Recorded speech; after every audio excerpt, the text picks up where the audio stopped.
in those Muslim spaces, like everyone's looking at you and you're like the one black, if you're the one black person or if you're the few black people, like you're hyper visible and everyone's kind of trying to figure out like, what are they doing here? Are they like, why are they Muslim? How are they Muslim? Like all these things. But then at the same time, it's like an erasure of your identity because of, in the US, again, like there's such a strong history of black Muslims in the US. Like black Muslims were the first Muslims in this country. And so the fact that that narrative is erased and that like, the existence of black Muslims just seems so shocking is like can take a toll on people because it's like which identity am I supposed to cling to in which space, or like who am I if everyone is telling me that I'm not supposed to exist, or that like my identities are like clashing in some way or just aren't able to exist together, when like in your own reality you know that that's not the case. And so constantly having to like take what other people are telling you about who you are and like subvert that always in every space that you enter is super exhausting.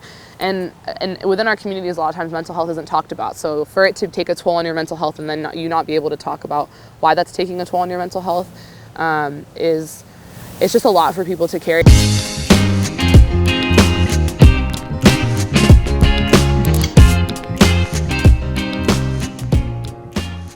When I say that, like, you know, someone's like, oh, like, assalamu alaikum, like, where are you from? And I'm like, oh, like, I'm Ethiopian. They're like, what? Like, I didn't know that was possible for people to be Ethiopian and Muslim. This idea that, like, just again, like, being African and Muslim or, like, being Ethiopian and Muslim is just so bizarre to people is very frustrating. And it almost feels like I'm not Muslim enough for a lot of people because of the fact that I'm not Arab or South Asian, or that I don't speak Arabic at home or whatever it may be. It can be really frustrating because it's like I have to constantly keep proving, like, I'm wearing a hijab on my head. Like, what else do you need to know that I'm Muslim? Like, being Ethiopian American, a lot of times, like, your family tells you, like, oh, you're not black, like, you're Ethiopian, like, you're not American, like, you're Ethiopian. And then also, like, being in school, like, the kids would say, like, oh, like, you're African, like, you're not black, like, you're not part of this. And so as a kid, I definitely don't think that I identified as black.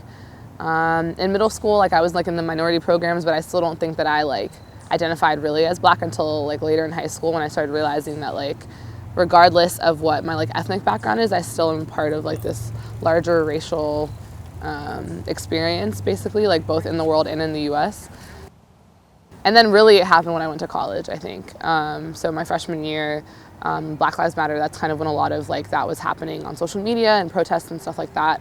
And so I think I gained a lot of like the vocabulary and the knowledge of like what it meant to be black in America, what like police brutality was, like learning more about black history, taking my first African American studies class in school is when I realized that, like, regardless of, like, obviously there's a lot of things I don't understand about the specific like descendant of slave experience in America, but as someone, as a part of the diaspora and someone living in America as a like black, specifically as like a Muslim black woman, I still fit somewhere into that narrative of like blackness, and that like it's my responsibility to both own that and then try to like alleviate some of the burdens like of our community as well.